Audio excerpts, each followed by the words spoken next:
Ayan pang ulam namin ngayon. Itlog lang muna. Dahil sawa na sa karne, samahan natin na malamig na RC. Kain tayo guys.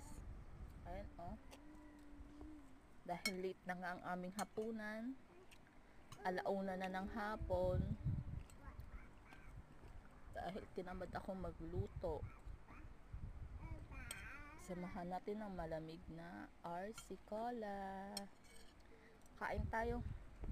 Ayan pa ang aking anak kasabay ko. Let's eat. Say hi baby. Hi. Nahiya siya. Nahiya ang baby ko. Katayan ang baby namin. Walang damit. Say hi.